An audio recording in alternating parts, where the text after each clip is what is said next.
평균적인 가격의 집을 사기 위해서는 보통 20년에서 25년 정도 걸린다고 하거든요. 그러니까 내가 아무리 뭐 1억이 됐든 아니면 뭐 5천만 원을 벌어도 내가 중산층이라 생각을 못 한다는 거죠.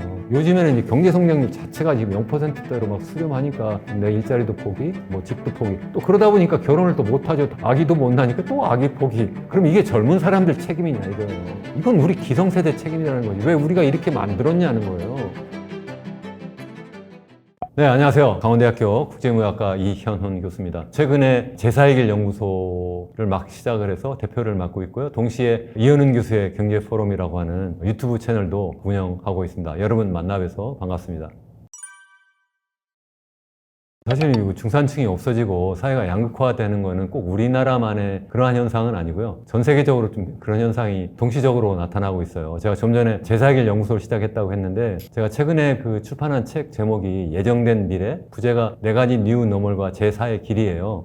그 네 가지 뉴 노멀 중에 첫 번째가 우리가 이제 산업사회에서 완전 디지털 사회로 넘어간다는 거고, 두 번째가 이제는 정말 초유의 노인 사회로 넘어간다는 거거든요. 두 개와 맞물려가지고 우리가 이제 기술 발전이 너무 빠르게 진행이 되면서 전혀 다른 형태의 디지털 사회로 가고, 또 두 번째로 이제 오래 살게 되니까 이와 연결해서 전혀 다른 형태의 어떤 사회 양극화가 나타난다 하는 게 이제 세 번째 뉴 노멀이에요. 그리고 이제 마지막 네 번째가 이제 기후 위기 이렇게 되어 있는데, 네 가지 뉴 노멀을 우리가 마주해서 과연 앞으로 어떻게 살아야 되겠느냐. 그래서 저는 제사의 길을 이제 추구해야 된다. 뭐 그런 의미에서 제사의 길인데, 그래서 우리가 보통 이제 사회 양극화 얘기를 하면 제일 먼저 떠오르는 게 이제 소득 양극화거든요. 실제 뭐 우리 그 디지털 사회로 전환이 되면서 디지털 사회에 빨리 적응하고 어쩌면 리드가 되는 사람들과 그렇지 않은 사람들 간의 어떤 소득 양극화는 굉장히 심해지는 것은 또 사실이고요. 또 노인과 젊은이 간에도 또 어떤 소득 양극화가 나타나는 그런 현상이 있어요. 또 노인은 노인대로 양극화가 되고 뭐 이런 것이 있는데, 사실은 제가 더 초점을 맞추고 있는 것은 이 소득의 양극화보다 자산의 양극화, 부의 양극화예요. 다시 말하면 소득이 계속 축적이 되면 이게 자산이 된다 이렇게 생각을 하지만, 사실 우리 사회는 불로소득이라는 게 또 굉장히 많거든요. 자기가 이제 열심히 일해서 벌어들인 소득이 축적이 되어가지고 자산이 이제 커지는 것뿐만 아니라 불로소득으로 해서 그게 축적이 돼가지고, 아니 그게 엄청나게 뻥튀기가 돼가지고 그 자산이 막 엄청나게 커지는 사람과 그렇지 않은 사람 간의 그런 어떤 자산 양극화도 굉장히 심하거든요. 그런 면에서 또 사회 양극화가 진행이 된다. 그렇게 이제 보통 얘기를 할 수가 있는 건데요. 실제 이제 KDI에서 올해 막 발표한 자료인데, 한국의 뭐 중산층은 누구냐, 뭐 한국의 중산층은 누구인가, 뭐 이런 연구 발표 보고서가 하나 있었는데, 거기에 보면 우리가 보통 이제 중산층을 따질 때 이제 가계 소득을 기준으로 해서 중간점을 딱 잡아요. 그 중위 소득이라고 하는데, 이제 100가구가 있으면 그 중에서 제일 소득이 높은 가구부터 시작해서 제일 낮은 가구까지 해가지고 제일 중간 50번째 그 가구의 소득을 딱 따져가지고 거기부터 아래로 75% 수준에 되는 것, 중위소득이 예를 들어서 500만 원이라고 하면 500만 원에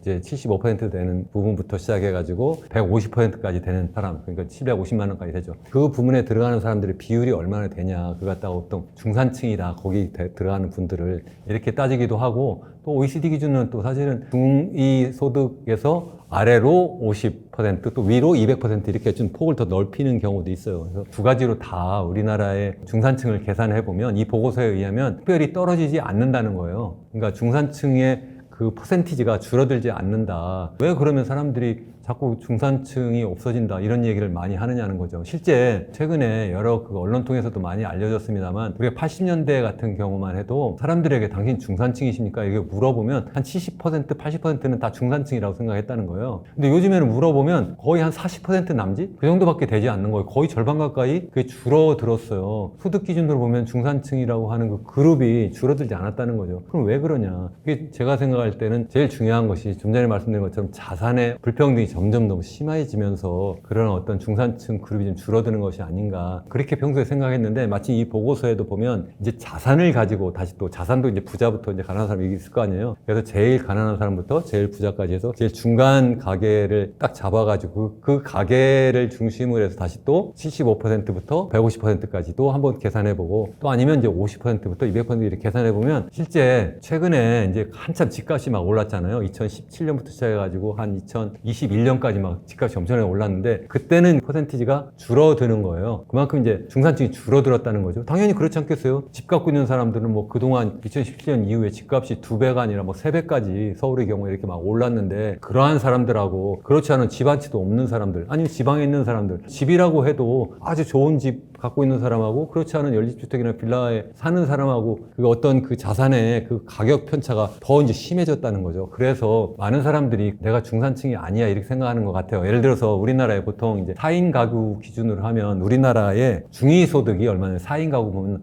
540만 원 정도라고 최근에 통계 자료에 나와 있어요. 통계청에서 나온 게. 그런데 540만 원이지만 내가 집 있는 사람과 집 없는 사람은 느낌이 완전히 다르잖아요. 아니, 집이 예를 들어서 10억짜리예요. 아니 20억짜리예요. 강남 뭐 30억짜리도 있고 막 이런데 내가 은퇴를 했어요. 은퇴는 내 소득이 100만 원 정도밖에 없어요. 그러면 100만 원 정도밖에 없는 그 은퇴자하고 아니면 내가 지금 젊은 사람이 열심히 일을 하고 있는데 연간 소득이 5천만 원 아니면 1억이에요. 근데 난 집이 없어요. 내가 그래서 어디 뭐 변두리에서 빌라 살거나 연립주택에 살면 내가 그러면 중산층이라고 생각하겠냐는 거죠. 그렇지 않을 거라는 거예요. 그러니까 어쩌면 두 양쪽 그룹이 다 중산층이라고 생각 안 할 수도 있을지 모르겠어요. 받는 뭐 연금은 한 100만 원밖에 안 되니까 나 이거 뭐 중산층이 아니라 내가 약간 가난한 사람이야 이렇게 생각할 수도 있고 반대로 내가 월급은 많이 받지만 내 재산을 평생 모아도 평균적인 그러니까 가구 소득을 갖고 있는 사람이 평균적인 가격의 집을 사기 위해서는 보통 20년에서 25년 정도 걸린다고 하거든요. 그러니까 내가 아무리 뭐 1억일 됐든 아니면 뭐 5천만 원을 벌어도 내가 이게 20년, 30년 걸린다고 생각하면 내가 중산층이라 생각을 못 한다는 거죠. 그래서 그런 어떤 자산의 불평등이 우리나라의 중산층을 없애는 아주 중요한 원인이다. 저는 그렇게 일단 생각을 하고 있습니다.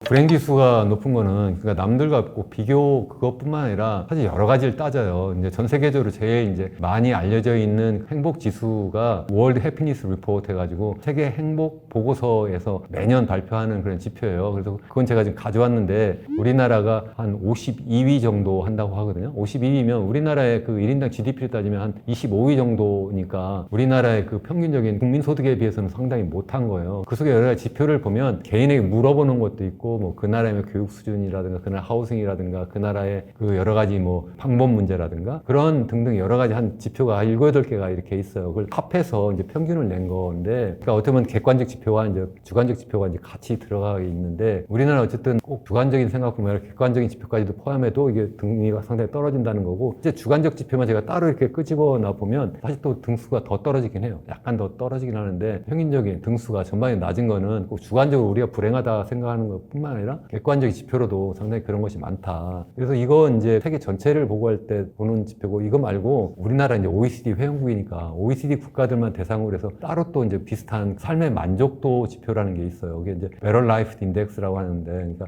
좀 더 나은 삶의 지표 뭐 이렇게 한국말로 이제 번역할 수 있을 것 같은데 우리나라가 거기서 32위예요. 그러니까 여기 보면 사실은 OECD 회원국가 말고 러시아라든가 이런 나라도 포함시켜서 이걸 보고를 하고 있어요.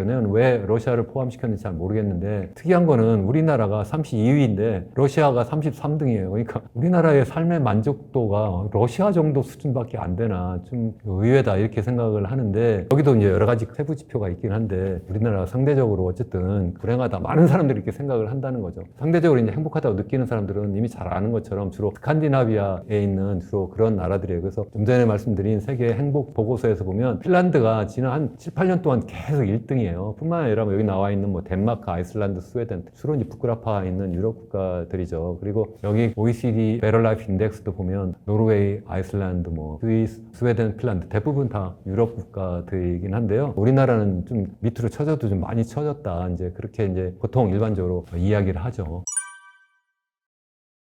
그러니까 M4 세대가 된 것이 뭐 일부 기성세대는 이 젊은 사람들 이거 나약해졌다 말이야. 날마다 뭐 그냥 벌면 바로 쓰자. 그래서 뭐 욜로족도 이야기가 있고 그래서 뭐 이 평생 뭐 그냥 뭐 내가 돈 모을 수 있겠냐. 내가 그냥 우선 벌어서 즐기고 쓰자. 그러니까 뭐 굳이 또 결혼까지 하냐. 내가 부담을 굳이 질 필요가 뭐가 있을까. 결혼하면 내 배우자 부담을 져야 되고 또 아이를 낳으면 또 아이 부담을 져야 되니까 그런 거 안 하고 나 혼자 그냥 즐겁게 살자 뭐 이렇게 하는데 그것이 꼭 젊은 세대에게 무조건 비난할 만한 것이냐 전 그렇게 생각하지 않아요. 왜냐하면 기성세대로서 생각을 해보면 결국 젊은 세대를 누가 만들었어요? 기성세대가 낳은 사람들이고 또 뿐만 아니라 그 사람들이 자라나는 그 환경을 우리 기성세대가 만들었거든요. 우리 기성세대가 이 젊은 세대로 하여금 포기하게 만드는 그러한 세상을 만들어 버린 거예요. 그게 너무 잘못됐다. 그게 이제 여러 가지가 있는데 그 중에 하나가 좀 전에 말씀드린 것처럼 집값 값을 너무 많이 띄우니까 젊은 세대가 뭐 돈 벌어가지고 이거 뭐 저축해가지고 평생 집 한 채도 내가 마련할 수 없을 것 같은데 어떻게 내가 뭐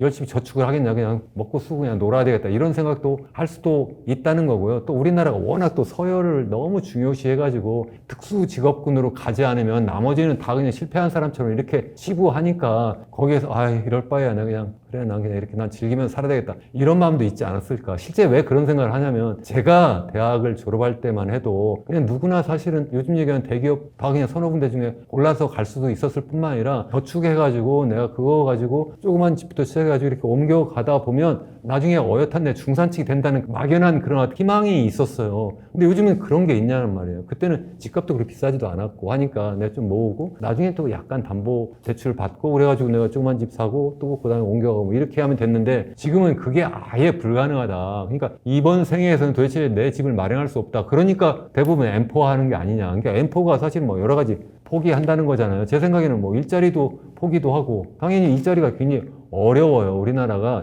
제가 존재를 말씀드린 것처럼 제가 잘할 때만 해도 제가 대학 졸업할 때만 해도 일자리가 뭐 넘쳐났어요. 뭐 제가 그렇게 공부 열심히 해서가 아니라 공부 열심히 안 해도 대부분 다 그렇게 골라가는 그러한 시대였는데 요즘에는 이제 경제 성장률 자체가 지금 0%대로 막 수렴하니까 새로운 일자리가 없을 뿐만 아니라 대기업이 또 대부분 다 해외로 나가고 있어요. 그러니까 일자리가 좀 줄어드는 면도 있고 또 뿐만 아니라 이제 집값이 또 너무 많이 올라가니까 내 일자리도 포기, 뭐 집도 포기. 또 그러다 보니까 결혼을 또 못하죠. 당연히 어떻게 결혼해요? 내 직업도 없고 내가 살 집도 없는데 그러니까 또 결혼도 포기. 또 결혼 포기하니까 당연히 아기도 못 나니까 또 아기 포기. 뭐 이렇게 되는 게 아니야. 그래서 M4가 된 건데 그럼 이게 젊은 사람들 책임이냐 이거예요. 이건 우리 기성세대 책임이라는 거지. 왜 우리가 이렇게 만들었냐는 거예요. 그래서 전 그게 너무 속상해서 제가 뭐 좀 전에 제 소개하면서 제 유튜브 채널 말씀드렸습니다만 제가 이현은 교수 경제 포럼에서는 제가 기왕이면 저 혼자 뭐 주식 투자 이렇게 하세요. 아니 부동산 투자 이렇게 해서 이렇게 돈 버세요. 이런 말씀을 드리려고 하는 게 아니라 우리 사회가 정말 왜 이렇게 되었는지 문제점도 찾아내고 그래서 어떻게 대안을 좀 마련해서 정말 좀 살만한 세상. 좀 전에 행복 이야기하고 불행 얘기하고 뭐 양극화 이야기했는데 우리가 이제 불행을 극복하고 양극화 극복해서 우리 정말 살기 좋은 그러한 세상 만들어서 젊은 사람들이 엔포하지 않고 희망을 가지고 살 수 있도록 하는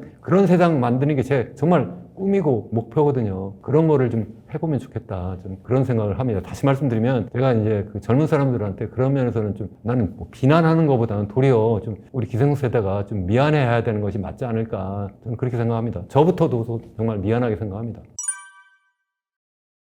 한날의 행복 지표를 이제 세계 행복 보고서로도 했었고 또 OECD의 뭐 삶의 만족도 지표로도 이렇게 이야기를 했는데 그건 객관적 지표가 거의 대부분이고 또 이제 거의 주관적으로 물어보는 게 있는데 그런 거는 뭐 사람들이 믿지 않는 경우도 많아요. 아이 그거는 뭐 그냥 여러 가지 어떻게 조합을 하냐에 따라 등수도 바뀌고 하니까 그거 가지고 뭐 우리 뭐 불행하느니 뭐 이런 얘기 하지 마라 그런 말씀을 하시는 분들도 계세요. 그래서 제가 꼭 끄집어내는 게 뭐냐면 자살률이에요. 전 세계 한 200개 나라가 있는데 그 중에서 우리나라가 네 번째로 자살률이 높아요. 그게 어느 정도냐면 가장 최근 자료를 제가 가져왔는데 10만 명당 29명 정도 자살하는 거예요, 매년. 이 정도면 얼마나 많으냐면 여기 보면 그 제일 1위가 레소토인데 72명 정도 자살하고요. 2위가 가이아나인데 40명 정도, 에스와티니가 29명 이 정도 돼요. 그리고 이제 우리나라가 29명 정도 자살하면서 무려 네 번째로 자살을 많이 하는 나라예요. 아니 도대체 레소토가 어디에 있는 나라예요? 아세요? 아니면 가이아나가 어디에 있어요? 에스와티니가 도대체 어디 있는 나라예요? 남부 아프리카 어디에 구석에 있는 아주 정말 조그마하고 정말 가난한 나라고 에이즈 막 창궐하는 이런 나라예요. 또 하나는 저쪽 그 라틴 아메리카의 그 정말 조그만 거기 그런 나라인데 우리가 거기에 딱 붙어 있는 거예요. 도대체 어떻게 이럴 수가 있는가? 우리가 지난 60년대 이후에 세계에서 가장 빠른 속도로 정말 초고속 성장을 하면서 그야말로 우리가 그 한강의 기적, 경제 기적을 이룩하고 그래서 OECD 회원국도 되고 지금 뭐 3만 5천 불이 넘었느니 어쩌니 뭐 이렇게 이야기를 하는데 일당 국민소득이. 근데 어째 이렇게 정말 전 세계에서 가장 못 살고 빈곤에 찌들고 뿐만 아니라 뭐 여러 교육도 못 받고 의료 시설도 없어가지고 에이즈가 막 창궐하고 이런 나라에서 어쩔 수 없어가지고 삶을 포기하는 그러한 나라들하고 어떻게 우리나라가 같이 거기서 어깨를 나란히 하면서 있겠냐는 거예요. 그러니까 이것만 봐도 우리나라 행복하지 않다는 거예요. 그래서 이거를 갖다 다시 또 OECD 국가만 또 들여다보면요. 단연콩 1등이에요. OECD 국가만 놓으면 연도가 약간 다르긴 한데 단연코 우리나라가 1등이고 그 밑에 뭐 리투아니아, 슬로바키아 뭐 이런 나라들인데 거기하고도 10만 명당 자살하는 숫자 수가 다를 뿐만 아니라 그 밑에 뭐 일본, 헝가리 뭐 이런 나라들인데 거기보다 우리나라 2배 정도 많아요. 결국은 뭐 다른 지표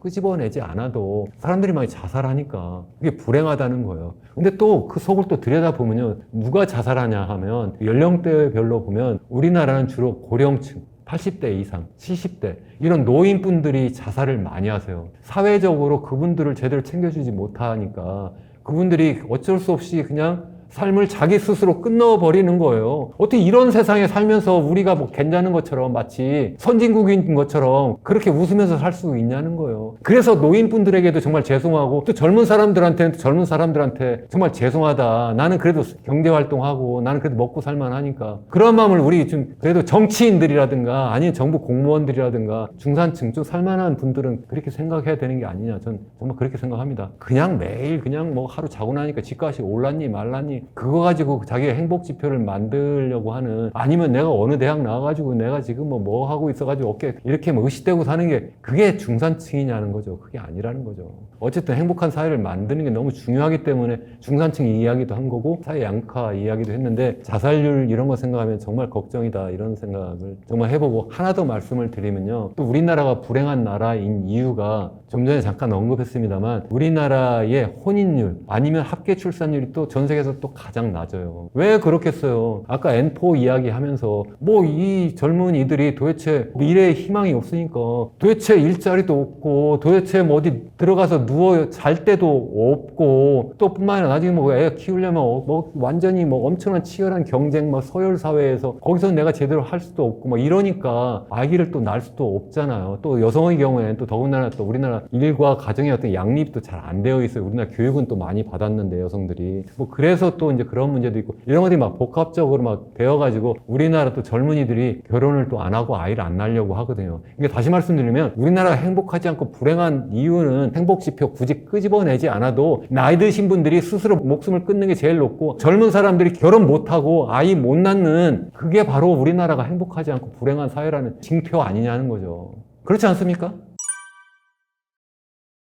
정말 이거는 뭐 여기서 짧은 시간에 말씀을 다 드릴 수는 없는데 그래서 제가 아까 제사의 길 연구소를 시작했다 이렇게 말씀을 드렸잖아요. 우리가 그동안 살아온 여러 길이 있어요. 그냥 그 길을 제가 제1의 길, 제2의 길, 제3의 길 이렇게 뭐 구분해서 제가 제사의 길까지 이야기했는데 우리가 일반적으로 생각하는 우리 산업혁명 이후에 일반적인 많은 나라가 걸어가고 있는 길이 뭐냐면 자본주의 시장경제라는 길이에요. 이거 어쩌면 굉장히 좋은 길이에요. 저도 자본주의 시장경제 속에서 살고 또 자본주의 시장경제를 가르치고 연구하고 있어요. 그게 그냥 나쁜 건 아닌데 그걸 그냥 완전히 그냥 방치해버리면 이게 사회 양극화, 아까 말씀드렸잖아요. 그 양극화가 너무 심해지는 거예요. 왜냐면 그냥 완전히 시장에 방치하면 시장 실패라는 게 항상 있거든요. 시장 실패가 돼가지고 이게 정말 건전하게 시장이 돌아가지 않음으로 해가지고 피해를 보는 사람들, 또 반대로 불로소득을 많이 갖는 사람들, 또 그렇게 해서 자산 축적이 또 과하게 한쪽으로 몰리는 이런 상황이 되기 때문에 그거 갖다가 막아줘야 된다. 그런 것이 꼭 필요하다는 걸 꼭 우리가 알아야 되는 건데 그래서 경제학을 할 때 항상 차가운 머리와 뜨거운 가슴을 가져야 된다. 뭐 이런 이야기를 해요. 근데 뜨거운 가슴 없이 무조건 차갑게 그냥 모든 것이 승자가 다 먹어도 되는 거야. 이렇게 생각하시면 안 되는데 어쨌든 일부 이제 그렇게 신자유주의 해가지고 완전히 그렇게 가는 경우도 많은데 또 반대로 이제 자본주의 시장경제가 처음 등장한 다음부터 너무 막 노동자 착취 있고 막 이러니까 완전히 노동자들이 완전 들고 일어나가지고 막 혁명을 하자 그래가지고 실제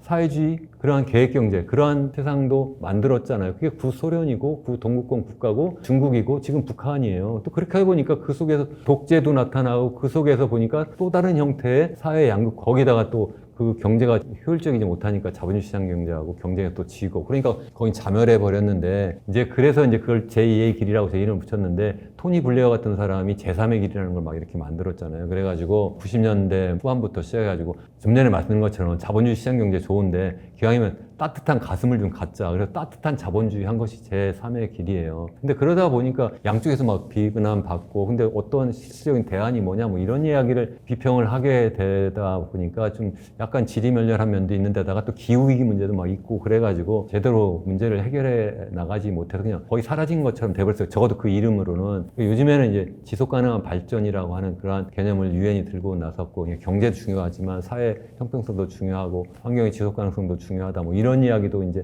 유엔에서 또 하고, 또 한편에서는 아예 그러지 말고 성장을 멈춰라, 탈성장하자, 뭐 이런 주장을 하는 사람들도 굉장히 많아졌어요. 지금 그런 극단적인 주장이 막 있는데, 저는 탈성장은 말이 안 된다고 생각해요. 그러면 결국 부자들보다 가난한 사람들이 더 많은 피해를 보고 일자리도 없어지고 어떡할 거냐고. 성장을 기왕이면 사회적으로 포용적으로 하고, 그리고 또 환경적으로 지속 가능하게 하자. 그런 걸 우리가 잘 만들어 나가자.